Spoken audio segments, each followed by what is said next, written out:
Mais um vídeo aí para o canal Unidades Astronômicas. Gente, eu tenho um livro aqui, o título desse livro é Pense e Enriqueça.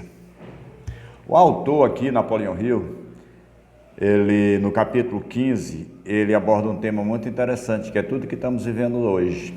Como vencer os 6 fantasmas do medo. Eu vou ler aqui quem são os fantasmas e depois eu vou fazer uma prévia para a gente compreender melhor isso aqui. Os 6 fantasmas do medo: o medo da pobreza, o medo da crítica, o medo da doença, o medo de perder o amor de alguém, o medo da velhice e o medo da morte. Esses são os 6 fantasmas do medo, que se nós eliminasse esses fantasmas hoje ou entendesse como essa coisa funciona, a gente resolveria tudo de maneira prática na nossa vida. Veja bem, eu tenho dito aí que as pessoas hoje elas são programadas para não pensar. As pessoas não pensam mais. Quem disse isso foi um filósofo, um grande filósofo, quando ele foi perguntado o que estava havendo com a humanidade, e ele disse que a humanidade não pensa mais. E por que a humanidade não pensa mais? A humanidade não pensa mais porque a humanidade foi programada para não pensar. Hollywood, por exemplo, se nós trouxer para o Brasil as novelas que as pessoas assistem. Vocês prestem atenção que tudo que vocês assistem na televisão é programação mental ou verbal. É assim que é, isso é o sistema. O sistema quer ou está aprisionando vocês ou já aprisionaram há muito tempo. Hoje eu não assisto televisão. Não vejo graça em televisão só minha pequena. Eu prefiro pesquisar, sou um formador de opinião, mas nem sempre eu fui assim. Mas o que acontece com o filme, quando eu disse que vocês são programados? Veja bem, vocês não sabem porque vocês não têm práticas meditativas, então vocês não sabem nada a respeito da mente humana e nem como a mente humana funciona. E nem existe programas de televisão sobre isso. Imagina se existisse programa de televisão que falasse como a mente humana funciona. Os seres humanos de hoje, eles já voavam, né? Mas infelizmente as pessoas se apequenam cada vez mais. É eminente, eu tenho dito e vou reforçar aqui mais uma vez, é eminente que tenha uma destruição com a civilização dos dias atuais, porque é uma civilização que não pensa. Eu vou dizer os antediluvianos, né? Porque era uma civilização hostil, uma civilização rebelde e a natureza não teve outro meio a não ser dizimar toda aquela situação para que novos humanos nascessem, para que as pessoas crescessem e ver o que dava, né? E mais uma vez nós se deparamos naquela mesma civilização que estávamos há 12 mil anos antes, né? Os antediluvianos. E por que eles programam vocês? Eles programam vocês simplesmente pela parte da programação verbal. Você vê lá na televisão, você cria uma programação verbal e em cima dessa programação você cria sentimentos que, por não ter consciência do que está acontecendo, você vai criando medo. É o que Napoleão Hill diz aqui, são os fantasmas do medo, são as emoções. Toda vez que você preste atenção quando você assiste uma novela, por exemplo, o que acontece? Sempre eles terminam numa parte que te cause uma emoção. Por quê? Porque você já está programado, ele já tem o público dele, no outro dia você vai voltar lá para assistir novamente. O nome disso é programação. O crer vem pelo ouvido, isso é um princípio bíblico, vamos dizer assim. O crer vem pelo ouvido. Você escuta, a sua mente consciente grava e a sua mente consciente escuta e a sua mente inconsciente grava. Nós temos um cérebro que se divide em 2 mentes. É a mente consciente, que é aquela que escuta, mas quando ela envia uma emoção, quando ela sente uma emoção, ela envia lá para a mente inconsciente, e a mente inconsciente, ela fica sempre lembrando. É o que acontece agora. Veja só, se as pessoas hoje, elas mudassem o modelo de pensar, se elas começassem a formar uma opinião, o que ia acontecer com elas? Bom, elas iam se tornar uma civilização mais poderosa, uma vez que já somos poderosos, não somos conscientes. Quando você começa a pensar ou a formar uma opinião, vai acontecer o quê? Você vai eliminando inúmeros medos. Eu vou falar aqui de mim, uma experiência que eu tive na vida, para poder a gente ter um entendimento melhor sobre isso. No ano de 2006, eu morava na cidade de Parauapebas, no Pará. E lá eu precisei fazer um tratamento dentário. E aquela médica deveria não entender nada da mente humana, porque ela disse uma palavrinha lá que a minha mente consciente escutou e enviou imediatamente para a minha mente inconsciente, e a minha mente inconsciente me enviou medo. Ela disse o seguinte: eu vou dar só um pontinho. Esse pontinho, na época eu não entendia nada da mente humana, esse pontinho entrou na minha cabeça, você não imagina o estrago que isso fez comigo. O que aconteceu? Eu fui acompanhado por psicólogos, terminei no CAPS, uma unidade de atendimento a pessoas com problemas psicológicos, né? Então eu passei um ano tomando medicamento controlado. Um dia eu disse que não tomaria mais medicamento controlado e eu me desafiei. Encontrei aquela médica lá no centro um dia e ela me reconheceu e disse: você não foi pegar mais a sua medicação? Eu disse: nem fui, nem vou. E ela disse o seguinte: você tem que ir, porque as pessoas que tomam medicamento controlado tomam a vida inteira, mas era a opinião deles e não a minha. Naquela época eu comecei a usar princípio de autossugestão, mesmo que fosse inconsciente, ou seja, eu estava acordando. É aquela coisa que Jesus disse a Nicodemos: é necessário nascer de novo. O meu nascimento foi naquele tempo. Quando eu nasci novamente, eu comecei a me aplicar em estudos na psicologia, fisiologia, tudo que eu precisava estudar, eu estudei. E eu parei de tomar medicamento e de lá então, nunca mais eu tomei medicamento. Agora vamos lá, como curar os medos? Os medos, eu digo assim, no sentido que não tem os medos, o medo é um só, nós é quem dá paternidade para eles, seja o medo do que for. É aquilo que Jó dizia em 3:25, eu gosto muito desse versículo porque ele resume a vida de todo mundo. Aquilo que eu temia me aconteceu e aquilo que eu receava veio sobre mim. É simplesmente assim. E como parar de ter medo? Você só vai parar de ter medo se você se desafiar.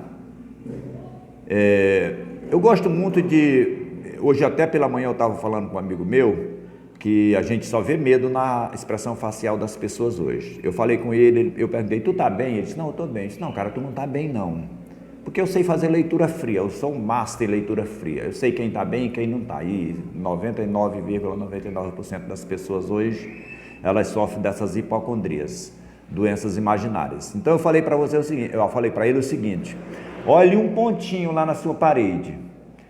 Quando você vai olhar esse pontinho, o que é que acontece? Você vai deletar tudo aquilo que tem na sua mente. Quando você dá atenção àquele pontinho, fica olhando para o pontinho lá na parede. Fique 5 minutos, 3 minutos, 1 minuto. Eu conto as minhas experiências porque isso aconteceu comigo. Então, quando você deleta a sua mente, aquela mesma mente, ela vai criar novos pensamentos. Primeiro é necessário as pessoas entenderem que esses medos as pessoas que dão paternidade para eles, é vocês mesmos que dão paternidade. Ou seja, o que é que a mídia está falando hoje? Quando nada que a mídia traga hoje, ela pode trazer o programa que ela estiver trazendo, mas de vez em quando ela vem com um gatilho mental, programação verbal, ela tá lá, aí vê lá o Covid, pá. Aí você escuta, o crer vem pelo ouvir. Você não sabe que funciona desse jeito, mas é desse jeito. E para você saber que é assim, é só você prestar atenção quando você escuta essa palavra. Você escuta a palavra, esse medo. Então esse medo, quando você sai para a rua, que você já vê todo mundo de máscara, aí você diz assim: não, realmente o bicho existe.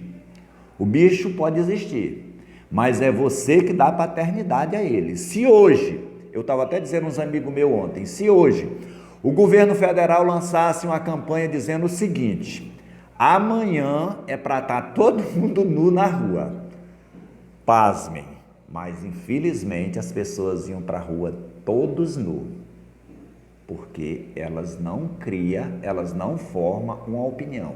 Nós temos que ser formadores de opinião. Aqui eu não estou fazendo crítica ao governo, eu estou fazendo crítica a vocês que comem essas migalhas dadas pela mídia. E infelizmente, gente, o que nós estamos vivendo hoje foi nós que manifestamos, foram coisas que nós vimos há 10, 15 anos atrás e que nós ficamos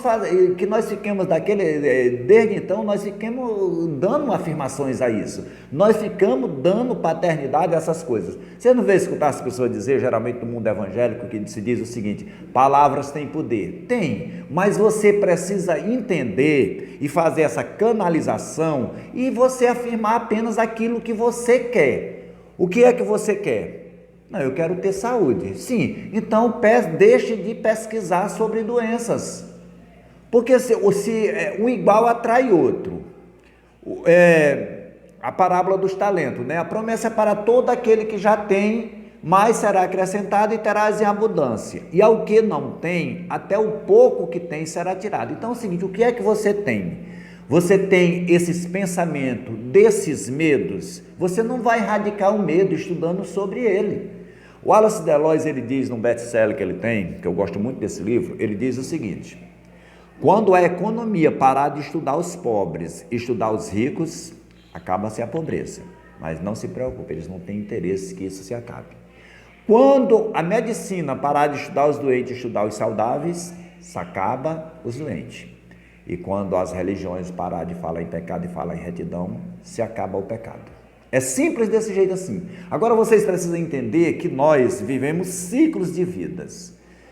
Estima-se lá nos Veda, na cultura Veda, que é a cultura mais antiga, é os Upanishads, né? Estima-se que já houve pelo menos 28 civilizações. Se você quiser procurar conhecimento, procure lá nos Vedas, porque são a cultura mais antiga que se tem notícia.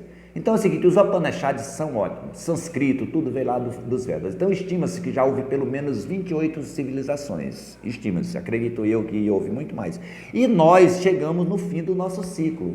Aceitando ou não, nós estamos no fim do ciclo. Quem vai ficar? Não sei. Aprenda a ter vibrações certas.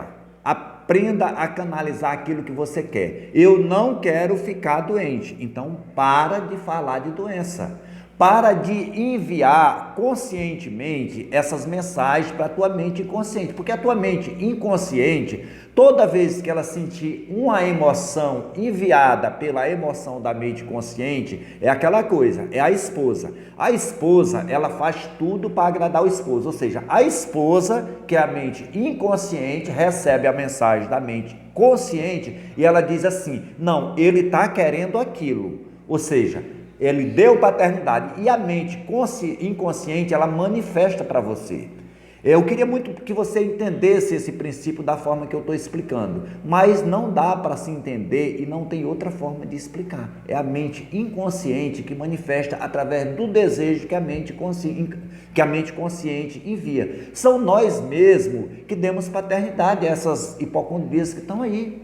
Porque, gente, é o que nós escuta. São programações verbais, nós não precisamos passar por isso, mas é aquela coisa, é o mal a serviço do bem para que esse ciclo se encerre de imediato. Nunca na história da humanidade nós vivimos esse caos que estamos vivendo hoje e nunca vai ter aquele tempo que conhecíamos de dezembro para trás, porque esse ciclo terminou, aceitando a ideia ou não. Infelizmente é assim. E o que fazer? Aprenda a vibrar, porque a natureza ela vai dar um jeito, igual ao jeito que foi dado nos antediluvianos, ela vai dar um jeito de continuar perpetuando a espécie, porque isso não pode se acabar. Acaba-se o ciclo, mas a espécie tem que continuar. Uma civilização que não pensa, gente, como é o caso da nossa civilização hoje, uma civilização dessa está destinada a morrer. Infelizmente, eu nem quero acreditar em profecias e não acredito em profecias, porque nós temos o poder de mudar toda hora. Mas pela falta de consciência, nós não vamos mudar isso. Até porque não há nenhum interesse lá no plano espiritual que essa coisa passe daqui. Porque são os próprios seres lá do outro lado, embora que as pessoas não acreditem nisso, você é um ser eterno. Agora, esse vestiário que nós temos aqui, o nosso espírito vestido dessa roupa que nós temos aqui agora, esse vestiário é o vestiário que nós temos aqui para ter experiência de vida. Tem pessoas que chegam, eu vou dizer assim, não faz parte do meu ego, né? Eu acredito mais que faça parte do meu eu, mas eu tenho uma consciência. Eu tenho o conhecimento das duas consciências que temos. Eu posso canalizar essa consciência consciente lá do inconsciente, canalizar e manifestar aquilo que eu quero manifestar, porque nós somos deuses, nós somos criador da nossa realidade. E para você entender bem disso, preste atenção. Antes de você fazer qualquer comentário aí no vídeo sobre essa frase que eu disse que somos deuses, preste atenção nos acontecimentos da sua vida. Preste atenção no que você está afirmando. Preste atenção naquilo que você está sentindo agora. Como assim, Fernando? O sentimento começa pela sua programação verbal. Quando você começa a afirmar, digamos o seguinte, você diz assim, eu sou um pecador, eu sou um miserável, eu não mereço, eu sou um azarado. É você que está afirmando. Não tem ninguém, não tem Deus, não tem Jesus, não tem Espírito Santo lá afirmando isso. Quem está afirmando isso é você. É você que está afirmando. E como você está afirmando e você é um Deus numa escala bem pequena, o que acontece com a mente inconsciente, que é a centelha divina? Ela diz assim, não, isso é porque é bom para ele. Você precisa entender que nessa vida aqui nós viemos pagar karmas. Alguns pagam os karmas ensinando, que é o meu caso, e outros pagam os karmas apenas cumprindo eles, apenas aceitando a vida como ela está sendo agora e reservando para outra encarnação. Eu quero só lembrar aqui que o assunto de reencarnação vai ficar bem mais para depois, mas é assim, assim, veja bem, a morte nem sempre vai causar alegria para os que ficam, é claro. Porque tem almas que desencarnam nesse plano aqui, que ele vai precisar nascer num universo que nem Sol ainda existe. É desse jeito. Por causa de quê? Por causa dos karmas, que mais uma vez ele teve oportunidade de coisas que ele trouxe lá do outro lado, porque são muitos ciclos e nós não podemos pagar tudo nesse ciclo agora, são muitos ciclos, você traz os karmas, uns resolvem pagar os karmas, outros não pagam os karmas, outros resolvem viver aquela vida de opiniões formadas pelos outros. Embora as opiniões sejam a mercadoria mais barata da terra e não tenha quem pague nada por elas, mas é assim que é. Não dá para mudar, são princípios, são leis naturais da coisa. Esses princípios, eles formam a vida, porque, segundo a teoria da relatividade de Albert Einstein, todas as coisas já aconteceram. O que é que eu compreendo com essa teoria da relatividade? Que não existe passado e que não existe futuro, e que tudo só acontece agora, ou seja, nós podemos criar tudo agora, mas essa civilização agora chegou num estado que ela está criando só coisas ruins, e isso tem sido manifestado nos nossos dias atuais, mas é como eu digo, é um propósito do plano astral, que o mal está trabalhando a propósito desse plano, que é o plano do bem, para que esse ciclo se encerre o mais rápido possível e que os seres de luz, que são os próprios seres que vão viver na Terra, seja eu, seja você, ou seja qualquer um, acreditando você ou não, mas é assim que é. Você nunca vai morrer, porque você é energia, você não pode morrer. Agora você tem que ganhar uma consciência. E para você ganhar essa consciência, você tem que curar os medos. E como curar os medos? Para você curar os medos, você precisa entender. Eu costumo dizer o seguinte, comece respirando. As pessoas não percebem nem que respira. E para encerrar, o ser integral conhece sem ir, enxerga sem olhar e realiza sem fazer. É isso aí, gente. Show.